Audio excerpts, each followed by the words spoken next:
And I'm going to bake up my mini sourdough loaves. I've got 6 different flavors here. Majority of them are a sweet flavor, but I do have a couple savory in here.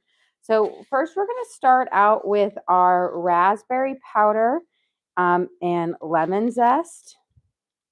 And this is going to give it a really kind of cool pinkish color to it because we sprinkled that raspberry powder on top.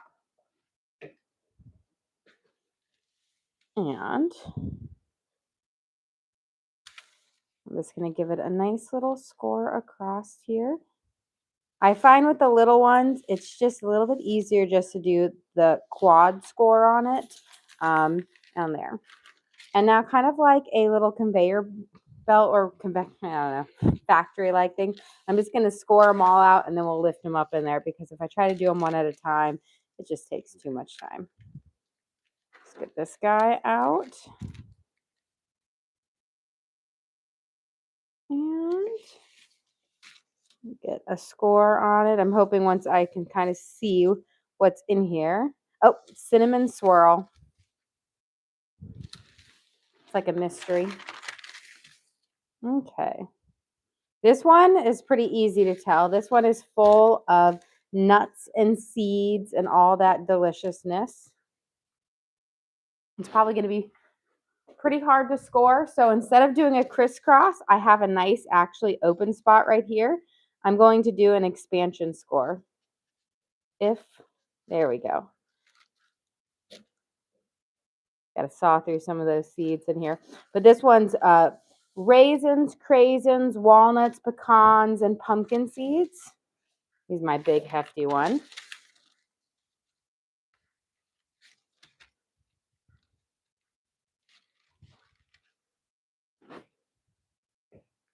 And once I score into this guy, I'll know what he is.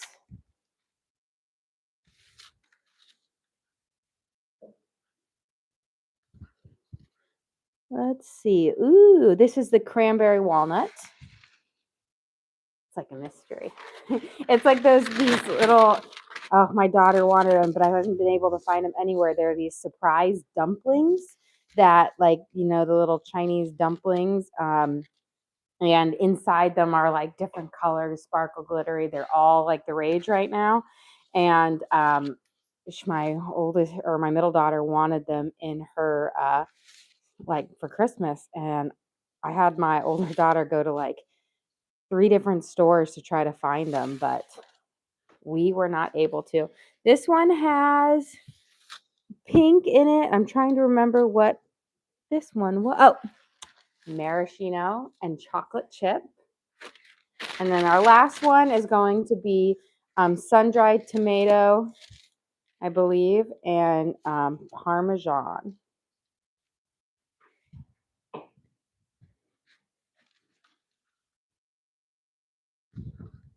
Yep.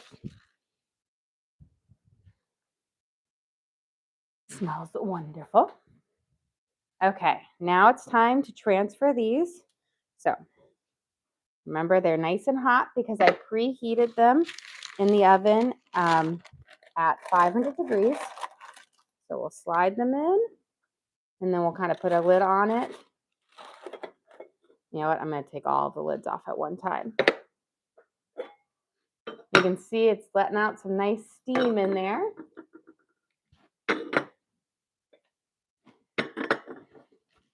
And these are perfect for making your little cute individual sourdoughs on here. I got these from Target. They're part of like the Joanna Gaines kind of kitchen stuff that she has there. They're great for making like individual pot pies or mini like crisp, apple crisp, but also for these little teeny tiny sourdoughs. No question. What's the red one? The red one is raspberry powder with lemon zest. So it's going to be a nice kind of tart one. The raspberry powder is made from freeze-dried raspberries that have been powderized. So it will add a nice little flavor, but I think the pop of color will do well. Now, sometimes when you bake with freeze-dried, that bright pink won't necessarily be there.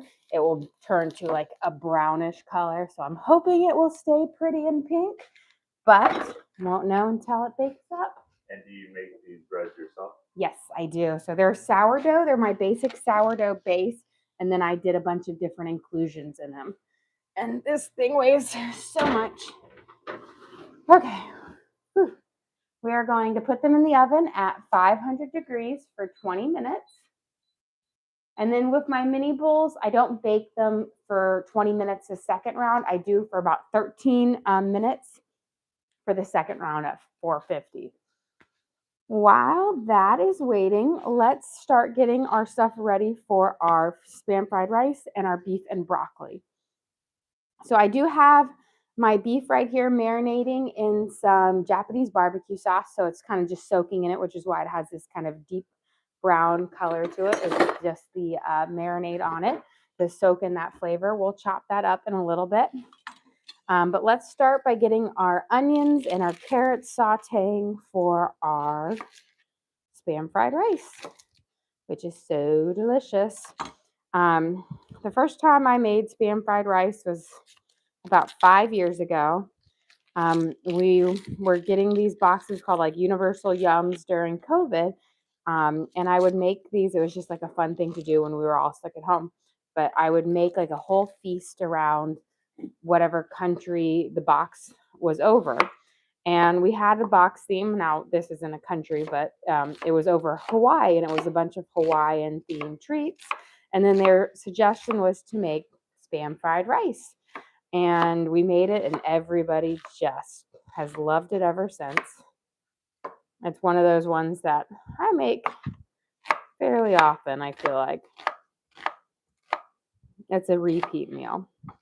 You just posted the video of the Scandinavian box. Oh, yes, yes. So we just did the Scandinavian box. We did that on Santa Lucia on December 13th. And we just posted that video of us trying all the little treats in it. We, of course, did it with our Santa Lucia dinner where we had Swedish meatballs and Swedish pancakes with, so all that deliciousness. We're going to give a little drizzle of olive oil in here. Need enough to kind of coat the bottom of my pan for it. And this is going to be for our Spam fried rice. I'm going to turn my heat up, and I'm going to have it over about a 6 because I don't want it too high or it will burn my onions. So we can get those. And then I'm just going to save a small portion of my onions. I'm going to actually grab a little bit back for our beef and broccolini. So I don't need much in there for the beef and broccolini, but I want a hint. Okay. Let's get our carrots diced up and ready to go in there. And then we'll mince up some garlic as well. Let me coat these onions up. Give them a toss. And then with our Spam fried rice, we also like ours really loaded with eggs. So I'm going to be using 10 eggs in it. My kids, the more egg, the better when they love fried rice. Like when we go to like a hibachi, we're always like, can you add more eggs in it? So they really love the eggs. Okay, we're going to give our carrots a quick peel, and then we're going to dice them up into fairly small pieces so they'll get nice and tender when we saute them up. So we'll have just little specks of, carrots in our fried rice. I have a question. What's that box behind you on the counter? That is our cookie tin. Growing up, I always had our cookies in our little big German tin. And so we have them resting right now. Most of the cookies we made the other day are gone, but my snickerdoodles, which we made at lunchtime, are in here and there. So we store our cookies in here. The kids love it because they just come in here, sneak, and grab what they want. My mom gifts me one of these tins pretty much every year. They are like a Lebkuchen sampler from Germany, which Lebkuchen is like the German gingerbread. She gives it to me every year. I do not like Lebkuchen, but I do love the tin, and they have a few other things. They always have a Stollen and some butter cookies in it. So when we make our Swedish pepparkaka, which is the Swedish gingerbread cookies, I have another 10 that I'm going to get out to put those cookies in, because it is just constant doop, doop, doop, doop, all day long, because the little kids are just sticking their hands in, grabbing out a cookie, which is nice. which is why I'm always baking cookies because I got to restock it. Because growing up, we always had, that was like the only time of year that we had cookies. We never really baked cookies throughout the year, but at Christmas, it was like every cookie you can imagine, nonstop for about 2 weeks straight. All the cookies you could want. And I mean, it was everything. My aunt would come because when I was growing up, my grandparents and like my mom's whole extended family lived in Europe. And so they would come for like a whole month every year to spend like the winter holiday with us. And when they come, my aunt would just make cookies and galore for us. And it was always like such a special time. And so I always feel like gotta have cookies galore because that's what the holidays are about. Lots of treats. Okay, let's get our onions a good little toss here. Okay, and then we're gonna get some garlic minced up. Some of this garlic is gonna go into our marinade for our beef and broccoli, or like our little sauce base, and then some will go into our fried rice. Grab. I'm gonna want a good handful. We've got probably 6 or 7 cloves here. Some are giant and some are small. And we're gonna mince them up nice and small. That way we get lots of flavor out of them. We'll pop it in our fried rice, give it a little extra pop of flavor. My fried rice I keep really, really simple. I don't jazz it up with too many things. We'll have our carrots and then our onions, and then spam. Of course, you can't forget spam, and then the eggs, but not too many. I don't load it with a lot of vegetables, unless I'm gonna do like more of a veggie themed one. But for the most part, I keep it simple, and then we'll have all our broccolini and our beef and broccoli. No peas though. That is, so when I first made the spam fried rice, it was like spam with spring peas fried rice, and I absolutely loved it. But my husband and none of my kids like peas, and no matter how many times I try to give them peas, they won't eat them. Okay. You should be just about good on here. I've got a couple of carrots, of course, getting into my minced garlic. That's fine. But nice and small. The smaller you cut it, the more flavor that will infuse out. There we go. Okay, so I'm going to put some in here for our marinade. And then the rest is going to go into with our onions to crisp up real quick, and then we'll add our carrots in.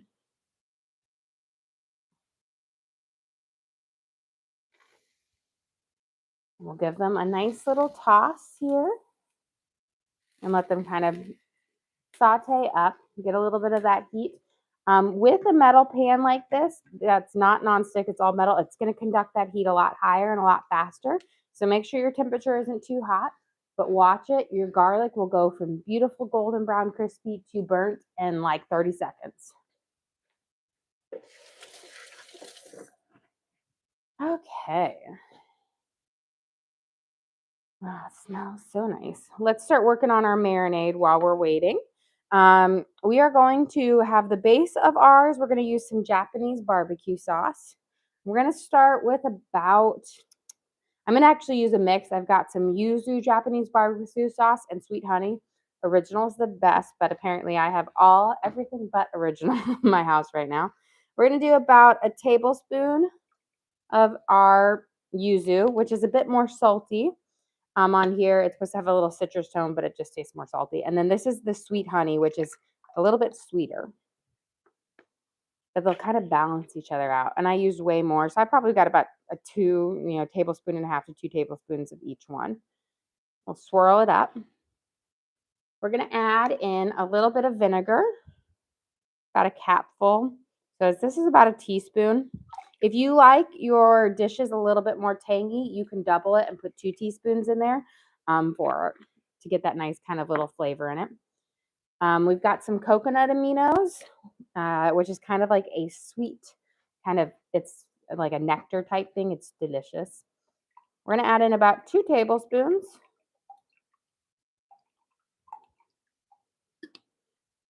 And then we're going to add in some ginger paste. But before we do that, let me go get my garlic over here. Give it a good stir. And then we're going to add in our carrots. Turn it down to about a 4 now. Okay. It smells so wonderful. Let's get our carrots in and let it start sauteing. Once you get your carrots in, your pan will kind of drop and you don't have to worry about your garlic over toasting too much. Okay. We're going to let this saute for just a few minutes and then we will cook up our egg. Well, get our Spam first and then our egg. Just giving a good mix around. Okay. We've got our coconut aminos in there. Now we're going to add in about a teaspoon of ginger paste, which is probably going to get me to the rest of what's in here. There we go. Now, if you don't have ginger paste, you can use powdered ginger. You're going to want to use about a half a teaspoon of powdered ginger. So with ginger paste is not as spicy as powdered ginger. So you'll use more ginger paste than you would powdered ginger. If you're going to use fresh ginger, mince it up, but taste your ginger. Sometimes you get a root of ginger that is so spicy and sometimes it's very mild. So you're just going to have to kind of adjust with that. Let me grab a spoon real quick. I'm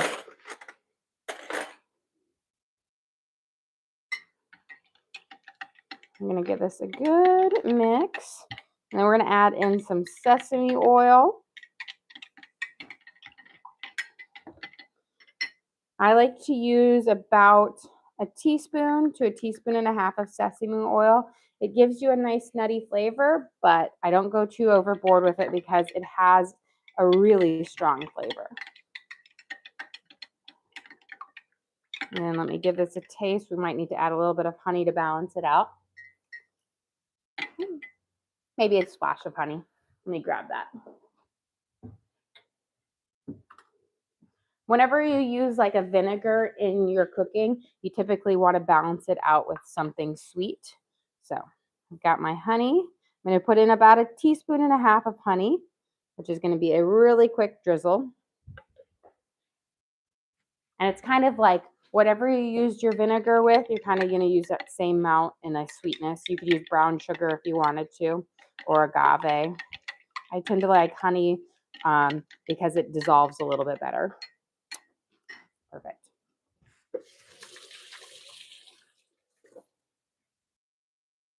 Okay. Give our carrots and our onions and garlic a nice little stir here. We're getting a great saute up on them. Let's get our Spam diced up and ready to add into our pan. You can put our little marinade to the side. So you're just going to use a can of your good old Spam. I'm going to say, don't knock it until you try it. I had never had Spam before until, we did when I made Spam fried rice for that thing. And I was so certain I wasn't going to like it. And then I realized Spam's pretty delicious. Where has it been all of my life? We're going to cut it up into kind of small pieces and then I'm going to dice it up. Now, Spam is pre-cooked and everything like that, so you don't have to worry about cooking it all the way through. It is already cooked, but we're just going to toast it up and give it a good sear on it. And I like the big or smaller chunks versus big chunks because it is fairly salty. And so I find when you get smaller chunks, you get a little less, saltiness to it.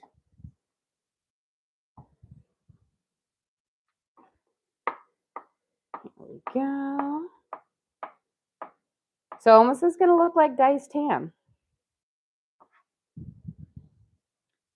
And we'll get this next one.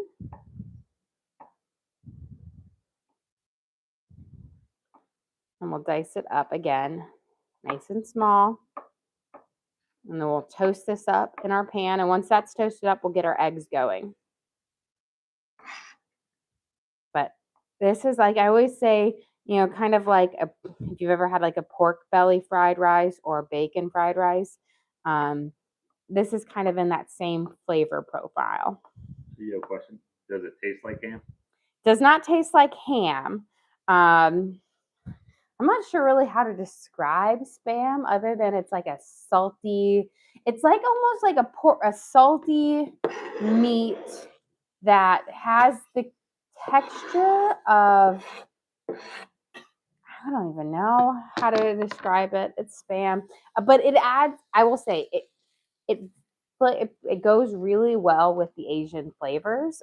With this, the Japanese barbecue sauce is what I use to flavor up my fried rice, and it just works really well with it. And when you toast it up, I feel like it has a really nice texture. It is not as chewy as ham. It's a softer type of meat, but it is work really well with this. And I think it's because you're also getting smaller pieces spread throughout the rice, and so it works well. I'm going to turn up my heat now that we have a bit more in here. I'm going to try to spread everything out to one base layer so it can kind of toast up on just one side. We'll flip it over and toast it on the other one because I like it to get this nice little sear.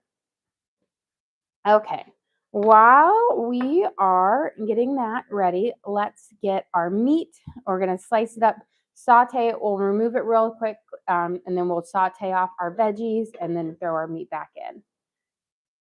So here I have a top sirloin roast that I have kind of marinating in Japanese barbecue sauce. As you can see, it's kind of drizzling all the way around there. And what I'm going to do is we're going to first kind of cut this into 3 sections. And just let your meat marinate for, 30 minutes to an hour beforehand. It doesn't need to sit all day marinating, just enough to kind of permeate through this top layer in it. And then what I'm going to do is anywhere I see a bit of fat, I'm going to discard that to the side. And then I'm just going to cut nice and kind of thin pieces of meat, not super thin, but enough for them to cook up really fast because you want them to stay tender. So we'll cook them pretty quickly for, on our skillet, and then we'll remove them out. You just don't want to have to overcook them because then they'll get tough, and you want them to be nice and tender in our dish. There we go. Kind of coating them up in some of that little marinade that we have on the bottom of our pan or our rubber cutting board. And this is just a top sirloin steak, which is it's not a super nice cut of meat, but it's nice and tender and it's not super fatty, which I think works well for like stir fries. So here I've got a pretty big fat vein, so I'm just going to cut that off. Luckily, your fat is very easy to notice, so you can trim it off when you see it. And you're going to want to trim it off because if you don't, it's just going to be rubbery and chewy. It's not going to render down nicely you do it on a grill. Okay, I've got this good size fat. I'm just going to slice that off and we can remove it. Pull that there. We'll get this nice and cut up. And then we're going to heat up our oil and we will sear this off fairly quickly on both sides. Once that oil is nice and hot, it's going to cook up really fast. Cut off this fat vein. And then let's give this a quick turn down. We're going to toss that in just a second. Okay, let's get the fat away. I'm going to wash my hands real quick.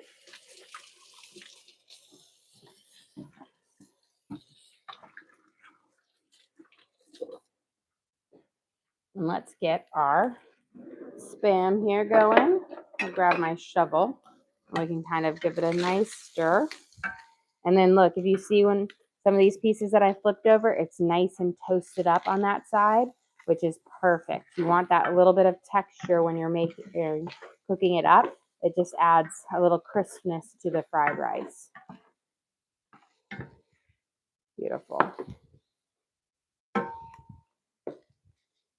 We'll let it crisp up a little bit more, and then we'll do our eggs, and we'll be ready for our rice. Okay, let's get our pan over here heating up. We are going to add in a little bit of olive oil, just a nice little drizzle on the bottom of our pan. We'll let that warm up. While that is warming up, kind of perfect timing, let's get our Dutch ovens out so that we can take their little lids off and then cook them for their remaining time. Okay. So they've been cooking at 20 minutes at 500 degrees. Things like 20 pounds. Okay.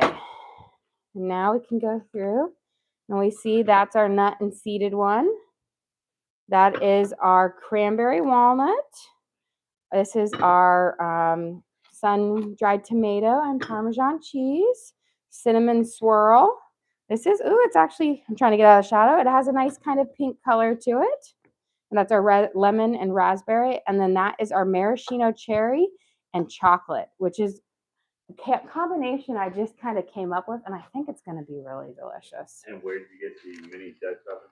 So these are actually a part of the Chip and Joanna Gaines collection at Target, like Hand and Hearth or Hearth and Hand. And they actually still have them there. I got them 2 years ago, but they still have them in their collection. And they're like $10 a piece. They're really affordable. I'm going to bring my temperature down to 450, and then we're going to set my timer for 13 minutes. So my regular bowls, my big ones that I do, I cook for 20 minutes. With these, they're smaller. They cook a little bit less timing on it. So we'll take them out, and then they'll be nice and ready. But I love them. I have a couple of their bakeware from that collection from the Hearth and Hand, and they work really well. I will say the only downside, although they came out with a new color, is that they're white, which means when you bake your sourdough in it, it kind of stains the white on it because you know how when you bake at high temperatures, kind of ruins your prettiness of your Dutch ovens. But they came out with this dark, like rust color one, so, or it's like a brown maybe. Okay, let's get our eggs cooking here. Our oil is almost hot, so we'll do that. What I'm going to do for our eggs is I don't take my stuff out of the pan. You're just going to shove your little sides over here. It will stay warm and get ready and cook nicely. We're going to add in a little bit of butter, and then I'll crack my eggs and we'll kind of stir fry them over there. And this is going to help create like a non-stick surface in there. This is a metal pan, so you'll have a little bit of stickage because, of course, scrambled eggs are the notorious for sticking. I'm going to turn my heat up to about a 4, making sure my butter melts all the way around so that when I crack them on, there's a good amount. And you don't want to just crack your egg into your sauteed up vegetables, or they're not going to get the right texture.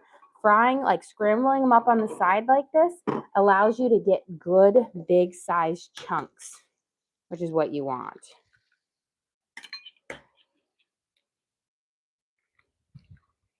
Okay, and again, I said my kids really, really love their eggs. So we are going to do 10 eggs. But you really could cut it down and just do an egg per person.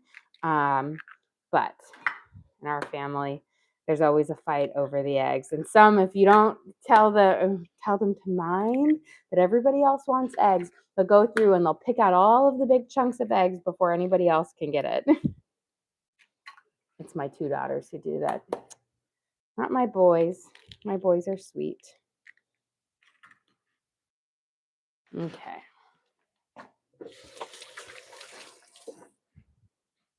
Here, I'm going to slide this over. I'm going to just bring it to where my pan is just heating on really this side of it. We're going to pop each one, and then we're going to give it a little bit of a scramble. It's okay if you get a little bit of spillage in there, but for the most part, we want to keep just this on here. Here we go.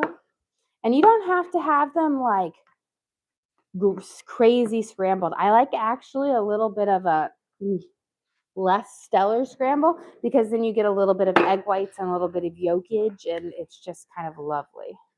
Okay, we should be nice and hot here.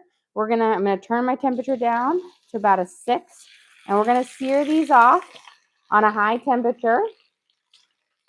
And these are gonna cook really fast because we cut them thinner, and this should be nice and hot. We don't want to overcook these or they won't be as tender. Just make sure each piece has its own spot on your pan. There we go. Put a couple more. We're going to have to do 2 batches here. There we go. And this is going to be our beef for our beef and broccoli. So it's our top sirloin that we had marinated in some Japanese barbecue sauce. We're going to let it sear up there, and we're going to cook our meat off. And then, or cook our meat up, and then we'll remove them, and then we're going to saute up our onions and our broccolini, and then we'll put our marinade in that we will kind of coat up, and then we'll throw our meat back in. You don't want to like cook it all together, or you're just not going to get the good texture on both of them. Let me grab a pan over here, or a plate over here. I'll do a bowl.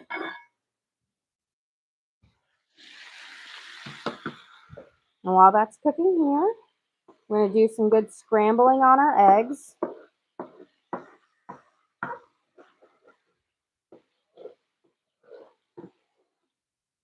There we go.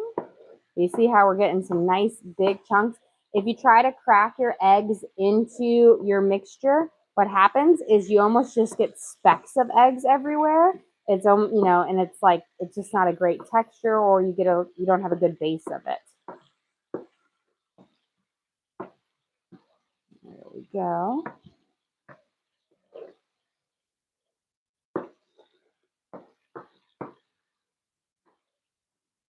And we'll let that sit now and firm up. Let's get our meat flipped over now. Beautiful sears on them. And then these will cook for about 30 seconds on the other side. So by the time I get all of these flipped over, they're going to be done. Now, again, we are going to be pulling them out. They will continue cooking once we remove them from the pan. So be careful not to overcook them, or you'll have tough meat. Okay. And again, we will throw these back into our sauce at the very end, which will give it, again, another bit of heat and cooking time. Okay, I'm going to start with our ones that I kind of flipped over first. And we'll start grabbing those out. Beautiful. We should have nice, tender pieces that if you cut them open, should have a little bit of pinkness inside, so that they will be kind of like a nice medium rare.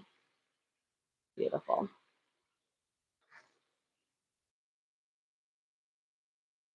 And then we'll get our second batch. And do not try to just dump all of your meat in at one time. You won't get a good sear and cook up on them. And then what will happen is your pan will drop down in temperature too fast. And instead of getting a hot sear, you're just going to lose all the juiciness of your meat into your pan. Okay. Spread these out. Make sure they all have, their spot to shine on the pan. But don't crowd. I think we can get it definitely all on here. And this was about 2 pounds of top sirloin that we kind of cooked up in a 12-inch frying pan. Okay, we're done with our cutting board. While that's cooking here, let's check on our eggies. Looks like they're just about done. Beautiful. Perfect. So now that they have a strong base here, now we can start to mix in our other stuff. But you see, this allows some good sized chunks of eggs to remain. And that's what's so delicious. Okay, let me grab my garlic salt. We'll We'll give this a quick sprinkle of garlic salt. You don't need much. And then we're going to do a little bit of Japanese barbecue sauce just to flavor this up just a little bit. We are going to add more into our rice, but I do like to have a little bit touch these parts so that they get a little bit of that flavor too. There we go. Perfect. Now we are going to mix in our rice and we'll let that kind of cook off. I'm going to turn my temperature up a little bit. Now I like to use frozen rice that I've let come to room temperature. You can get this sticky rice in the freezer section at your grocery store. If you don't want to use this, just make your rice up the day before and let it sit. You don't want to use rice that has been freshly cooked because it has too much moisture and will give you a mushy stir fry. So either use frozen rice that you got from the grocery store or rice you cooked up the day before because it needs to lose some of that moisture in there. But I love this sticky rice. Makes for the best.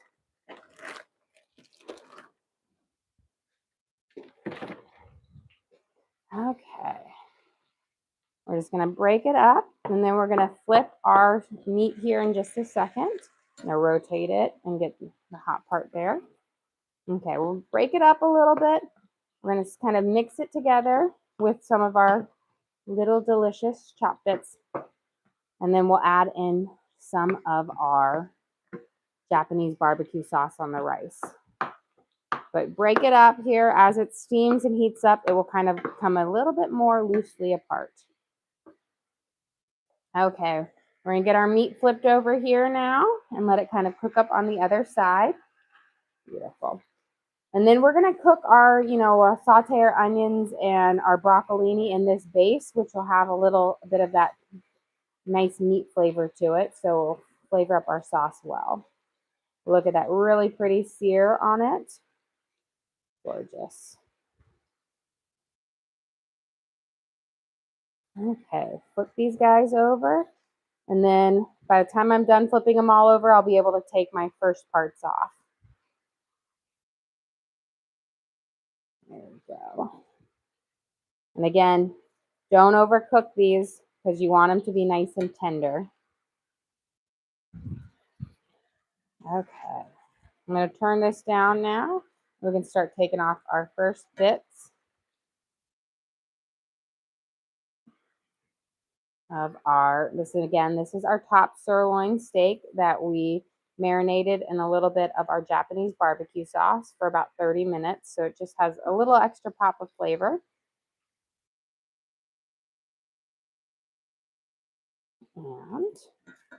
And then you want to kind of cook these to where they're still a little pink inside because they're going to continue cooking once you remove them from here. And then when we throw them back into our sauce at the end, they'll cook a little bit more. So don't overcook them. Beautiful. Okay. Now we've got our little base over here. I'm going to throw my onions in. I'm going to let those saute up for just a second. I'm going to add a little drizzle of olive oil. And we're going to give us a nice little coating. There we go. Beautiful. We're going to let those cook for just a second. And then we're going to chop up our broccolini and get them going. But while we do that, let's get our stir fry here. Okay. And what we're going to do is you're going to take your Japanese barbecue sauce and you're going to give a couple swirls over the top of this. Now, this is not as salty as soy sauce, and it has a little bit of sweetness to it, which I think makes it taste even better than if you were using a soy sauce in your things. It's much nicer and more balanced. Okay. Break that up. And you can see when you add just that little bit of moisture from that sauce, all of those big clumps of rice start to break apart. Perfect. Beautiful. We're going to grab our sourdough out of the oven here in just a second. I have a question. What's a good substitute instead of Spam? So you can completely leave it out and not have it in there at all. You could also use bacon in there. Lots of times I'll make just plain fried rice without it. So it's not an essential to have, but it does add a really unique flavor. Ooh, nice and stimmy. Look at these beautiful sourdough loaves. Okay. We're going to get this over here, and then I'm going to bring over some little trivets so I can start taking these guys off. Now, when you make sourdough, you're going to want to take them out of your Dutch ovens fairly quickly so that they don't burn on the bottom. And where can they find the Japanese garlic sauce? So honestly, you can find it pretty much every single grocery store. Target even carries it. Costco has it. Publix, Kroger's. I've seen it everywhere on there. It's gotten a lot more popular than it was, a couple of years ago. But you can get it, and they also make like a million different types of it, like flavors. The original is the best. I've tried a lot of them. I've tried 3 or 4 of their specialty ones, and I always go back to the original. There we go. That's our chocolate cherry, our maraschino cherry. You can see those popping out. That's the raspberry lemon. You can't quite see all of that pinkness anymore. And it looks like my cinnamon swirl. This is my pumpkin seeds, walnut pecan, and craisins and raisins, so kind of a nut and fruit and seed loaf. This is a cranberry walnut, a good classic. And then I only made one really savory loaf this time around, which is my Parmesan and sun-dried tomato loaf on here. So there's perfect little dessert loaves for tonight's dinner. Let's get this guy over here because these are nice and hot. Okay. Do you have a cookbook yet? Not yet, but that is my goal for this coming year, is to kind of create a little cookbook on there. I do have recipe cards available for our members. I send out a few times a month. I think we're getting up to close to 100. So we're pretty high up there on what we've given out. And I always try to do ones from like the week or 2 from when I last posted them. But we do upload all of our live streams to the link on our page, so you can always watch and recreate these recipes at home. Okay, so we're doing beef and broccolini. So a little bit different than just beef and broccoli. We're going to just cut off the little bit of, not all of our stock, but just the little bottom part where it's a little bit dried out. The stalks on broccolini are delicious, although my husband and children will probably just eat the teeny tiny florets at the top on there. And then if you see any leaves, just pull off those leaves. I'm not a big fan of them. You can eat them. I just don't like their texture as much. And then we're going to pop these in there. We're going to let them cook up with our onions that we have sauteing. We'll let them hit for just a second. We'll put some of our marinade in, and then we'll add a little bit more, and then we'll throw our meat back in. So what you want to do is you kind of want to coat all of our broccolini up with that bit on there. And then what I'm going to do, add just a little bit of moisture and sauce to this pan, and then we're going to pop our lid on it and let this steam for a little bit. So I'm going to add a little bit, not a crazy amount, because I want to add it in later. So it kind of makes our sauce base. There we go. And we're going to our marinade is made of, if you can see, we got nice chunks of garlic in there, ginger paste, Japanese barbecue sauce, coconut aminos, honey, vinegar, and sesame oil. So lots of great flavors in here. Let me get the lid on here. We're gonna let that steam cook a little bit until this broccoli has got this nice vibrant color. I'm gonna turn it up. It cooks fairly fast, so that's nice about it. Let's get our fried rice going here. Give it a good kind of stir around, break up any of those big pieces. And then I'm gonna taste it, see if I want to add any more Japanese barbecue sauce or just stick with some garlic salt.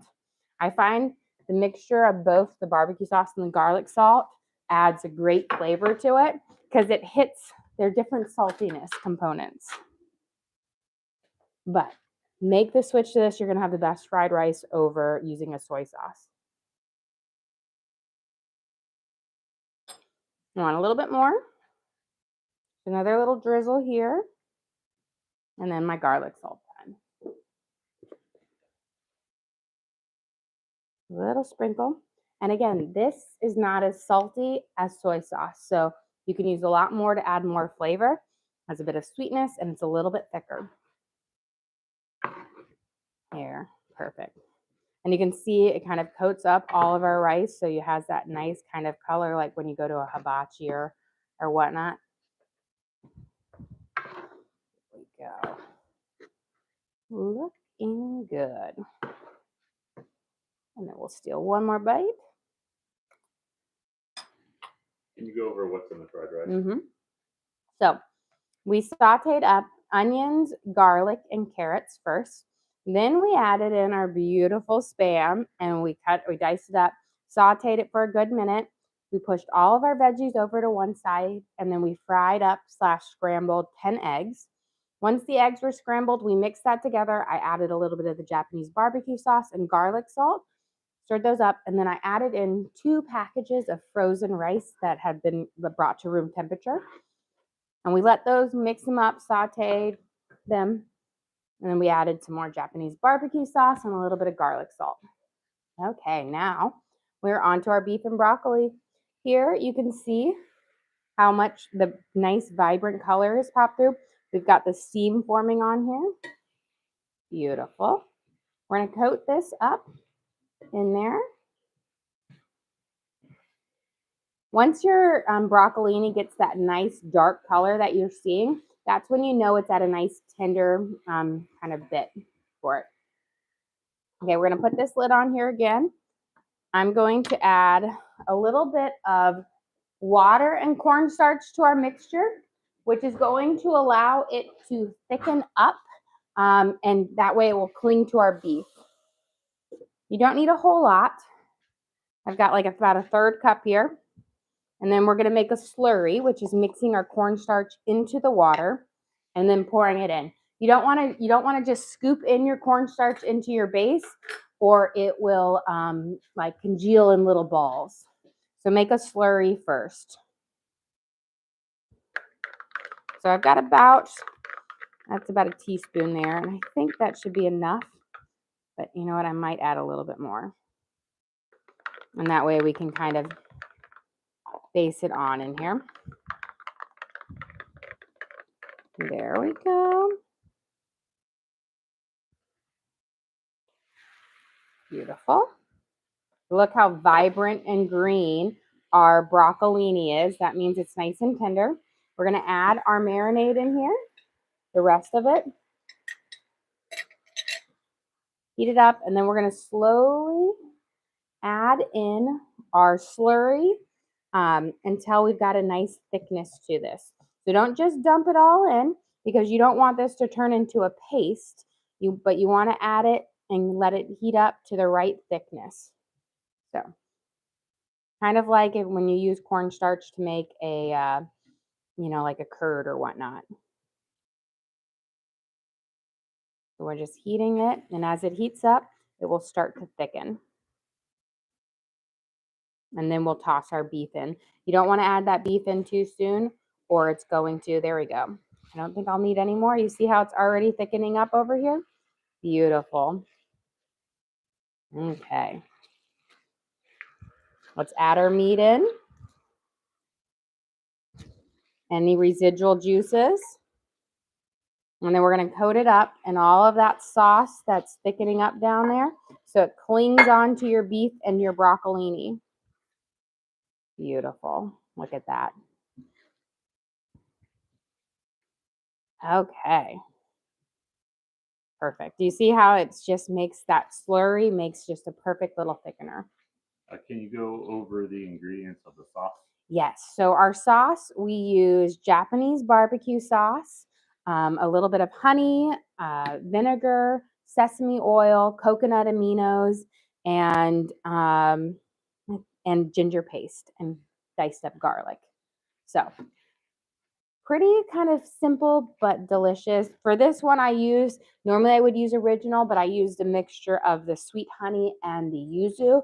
They balance each other out. This one's more salty, this one's more sweet. Okay, off and off. And we are about ready to serve up here. So I'm going to move our beautiful sourdoughs that we're going to have kind of as our dessert for tonight on there. I'm really excited for my maraschino cherry and chocolate one because I think it's just going to hit perfectly for this. Let's grab my cutting board. And we'll serve up our dinner.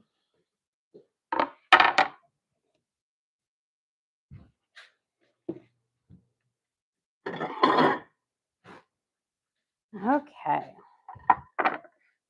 For dinner tonight, we are going to have our Spam fried rice, which is made with sauteed onions, garlic, carrots, Spam, lots of eggs. You can see there we have 10 whole eggs in our batch, seasoned with Japanese barbecue sauce and garlic salt.